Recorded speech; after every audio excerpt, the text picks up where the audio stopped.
So you received your BS in Business Administration in 1974. Can you tell us about that program, some of the faculty, some of your classes that you might remember? Oh, yeah. Probably the most memorable class I can remember was statistics. And I'm trying to remember the professor's name. He was very good. It was an intense course. I managed to scrape out, I think, a C in the course. It was a tough course. But business courses were all at the time on North Campus, which is now a high school, Pope something or other. I forgot what it is. Pope John Paul, or Pope Paul VI. Pope Paul VI. But we had just purchased the high school from Fairfax City, which had built a new building. And we desperately needed space. So all of the business stuff went to North Campus. And the dean of the business school was there. So everything was there, and the courses were very good, intense. The marketing course was excellent, statistics was good, the accounting course was, just all the business courses were outstanding. Anything in particular? No, just everything was really good. Communications, another one I had, it was really good. Hill Togren was the dean, very good man. I'm trying to remember, there was somebody else who was after him. Don't remember who he was. I remember toward the end of my period here, when I was about to ready to graduate, I got called into the dean's office because my grades had dropped so far. And he was shocked when he saw me. He said, "Jay, my name is really Elbert Jarvis." So he saw this list with Elbert and that did not connect the two. And we had a good heart-to-heart talk, and he said, "You need to concentrate on what's important here." I was so wrapped up in student government. He suggested very strongly that I drop out of student government stuff and concentrate. So for the next 5 or 6 months, all I did was study, and it made the difference. So it was a good talk, and we had some good administrators here who really cared about the students. So you mentioned that you were really involved with student government, and you were elected president of the student body within months of coming here. Can you tell us a little bit about that? Sure. As I said, I transferred, and when I came here, I immediately got involved in the student newspaper. I'd been involved in the student newspaper at Nova, so I just got involved here. And a friend of mine and I, Ed Albrecht, who transferred with me, both worked on the student newspaper. And we found out that they had just gone through writing a new constitution. They had an interim student government, and they were going to have elections in the fall. So it was kind of odd that we just arrived. And he and I started something called the University Transfer Committee, which was to help students who were transferring over. So a bunch of us who had just come over were sitting around talking in one of the meetings one day and said, "Gee, why don't we go ahead and put our names in for the student government?" Okay, why not?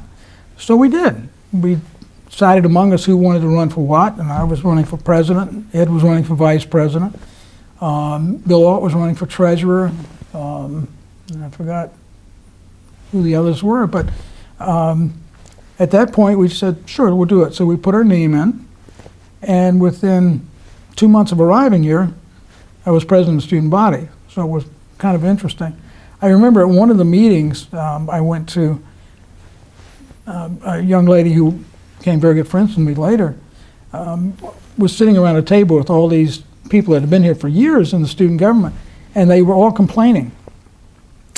These people are coming here and just taking over the student government. You know, they don't know anything about us. And I remember she said, "Well, we haven't done such a good job. Maybe it would be a good idea to have some new blood here." And that was kind of interesting. And she and I became very good friends. And it was an exciting time because we had an opportunity to start something that was just beginning, the new student government under a new constitution, and at a time when the administration was looking for non-radicals, the people who had just, in the old student government when it ended, were the radical type. Who was the president? I forgot his name. I forgot the president before me. There was, Anniswith was the interim president, but the president before that had ended was the radical type. And so the administration was happy to see us come in. We were calm, deliberative in our operations. We worked with the administration on things that needed to be done. We didn't scream and yell. We just worked through the system. So as a student government officer, did you have a lot of influence with the direction that Mason went and the university Oh, happening? very much so. I can't remember his name, but we had a facilities planner at the time who was in charge of a master plan for the way Mason was going to look. And I remember the goal was to have 35,000 students someday here at Mason. You know, now it's like, wow, okay, that's nothing because you're almost there. But for us to look ahead to 35,000 students, at the time, when I started here, there were 2,000 students. So when you think 35,000, it's mind-blowing.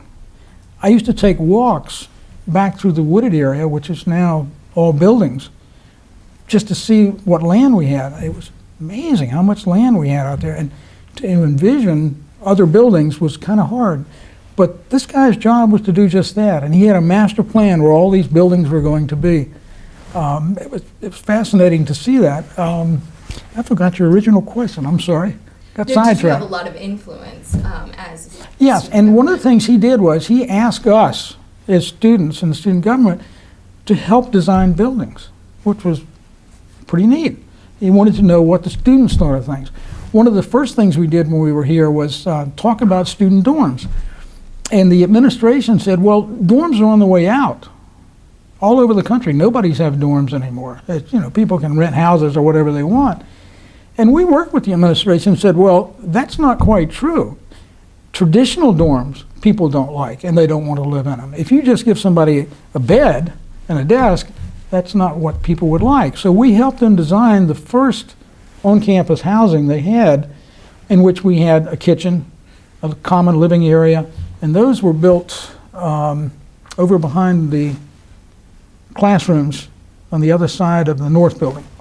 And that they opened the year after I left, but we helped design those. We also helped lay out a lot of stuff on campus. One was I talked to them about having a lake down at the end where the two streams came together. And we used to joke, it was a map in the student government office, and because I brought it up, they had a circle around it and called it Lake Jarvis, because I brought that up. And we have the lake now, so it was cool. Yeah, That's really cool. we had a lot of stuff that we came up with. One of the ones that I wanted, we didn't get, I wanted to actually have, in the ring road, I wanted to have something going underneath the ring road, and where the lake was, I wanted to have a beach, with sandy beach, and the kids could swim there and stuff. Oh, well, didn't get everything, but they were very responsive to us, yes. We helped design student union building. When we started talking about what was going to be in the building, the layout and the like, the manager, facilities manager came in and asked us, what would you like in the building? We designed furniture. We did everything in it. So it was very open administration. What were the other Mason students like when you were here then? Pretty much all the same. We're all here to get an education. We had some fun in between, but we were here to get an education. It was a small campus, so you knew most everybody. 2,000 students when I arrived, about 4,000 when I left 2 years later. But most of us knew each other. We could walk around campus and say hi in the morning and see each other in the hallways.